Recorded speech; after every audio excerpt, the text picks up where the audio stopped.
What's up, everyone? It's Dr. Psychosis here, bringing you another video, obviously. And in this video, I'm just going to go ahead and be talking about everything about the Xbox X that I know. Information that I found, gathered over some time since E3.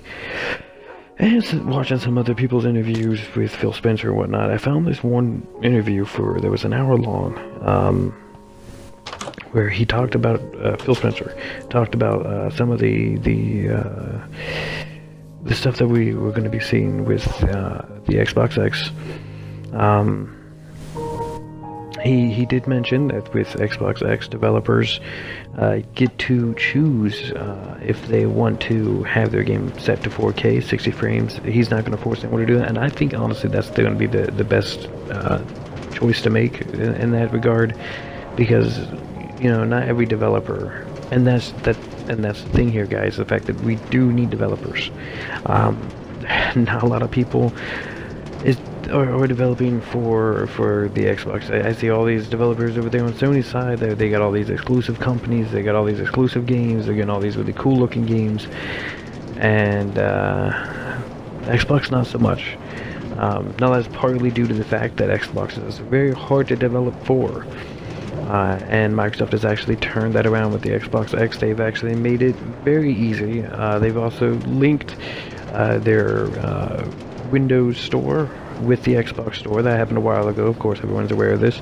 But that also just makes it easier to transfer, their game, put it up on the Windows Store, put it up on the Xbox Store. Now they also have this with the Xbox X. It actually can transfer somewhat of the PC assets, such as 4K assets and stuff, can be transferred, which makes it easier if they're making it on PC. Okay, let's just transfer this from PC to Xbox. I think it's a really good thing. So that's one of the things I did see. One of the other things that he did mention was the VR. It was supposed to happen. And what happened, they partnered up with Oculus.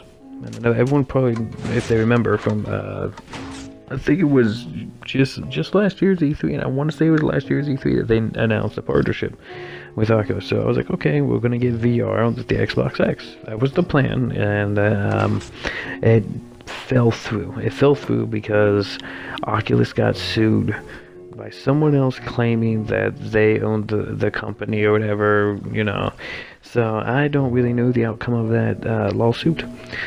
I do know that shortly after the lawsuit went into place, Microsoft actually took off the VR on their advertisement for the Xbox X, which was Project Scorpio at the time. They had Project Scorpio there at the time, and they removed the VR at the bottom on that caption. And I knew, I was like, gosh dang it, man, take away my VR. And I knew it. They actually did say, yes, yeah, it ain't happening.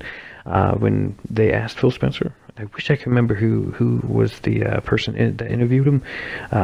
When he was asked about it, he actually did say that VR will be coming to Xbox. Right now they're focusing on the Windows platform with VR. This isn't something like the Kinect. This isn't something like 3D televisions that were just like here for a year, go on the next.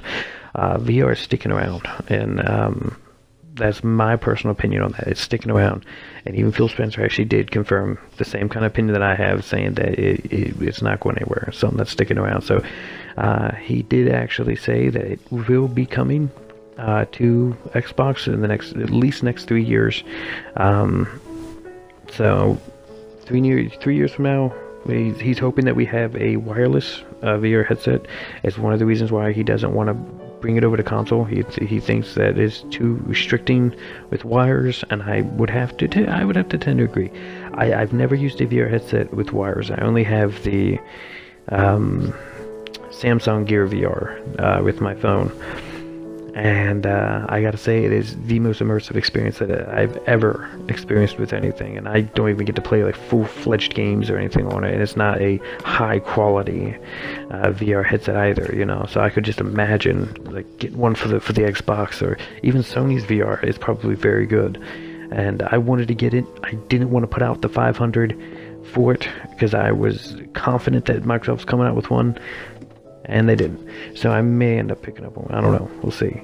But it is the most immersive experience that you ever have. So if you have the opportunity to get your hands on a VR headset, even if it's the phone VR, I recommend it. I recommend trying it. It is you won't regret it. It's amazing. Which also, unfortunately, there isn't a whole lot of content on VR either. Even on Sony's platform, there's just nothing. It's pretty dry. I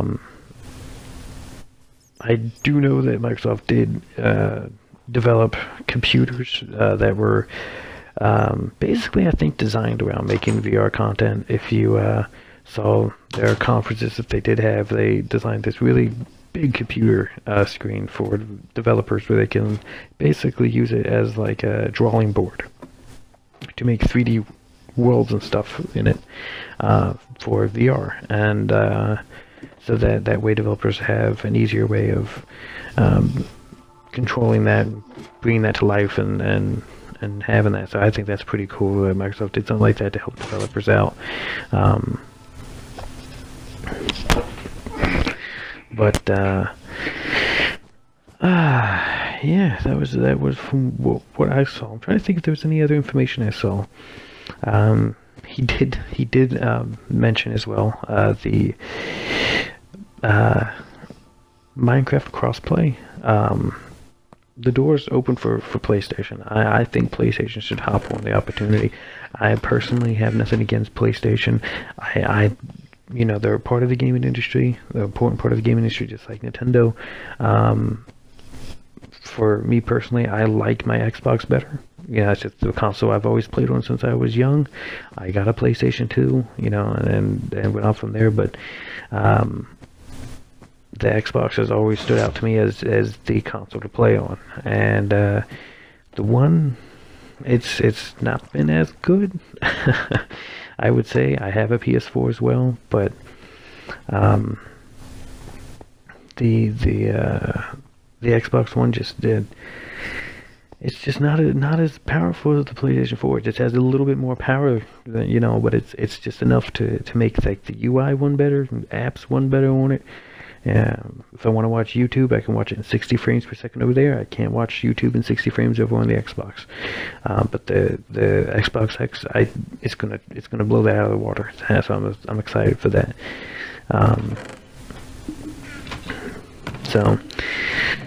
Anyway, I got off topic. I was talking about, he mentioned it. He was talking about how that the door's open for PlayStation. He did get pretty upset about the fact that that whoever it was, I think it was Jim Ryan over there. I think it's his name. Over at Sony, he actually said the reason why they're not doing cross-play is due to the fact that they feel that their players would not be safe. Phil Spencer got pretty upset about that, saying about how he doesn't see why that would have to become the dialogue. It's just unhealthy as far as the company goes, and I would have to tend to agree. There's no point to try and point stuff out like that. It's just it doesn't go anywhere good. It's just them trying to be petty, and as Microsoft has been nothing but upright and straight with everyone, and, you know, very, very nice, even though that they you know, they're not laughing at Sony, pointing at Sony, hey, you have the weakest console now or something. They didn't even do that, you know, try to put Sony down when they didn't have the strongest console. Microsoft has been the company that I would have to say has been very respectable in this gaming industry, where Sony, on the other hand, has been not so much, and it's kind of sad to see. And because of that, Sony players are now going to have to suffer and probably not be able to get the update. I would love to see them come get the update. Probably not going to happen. You actually have to link a Microsoft account to your PlayStation account, and that's not going to happen. It's Sony. Not going to happen. Anyway, thank you for watching the video. And I guess I will see all you in the next one.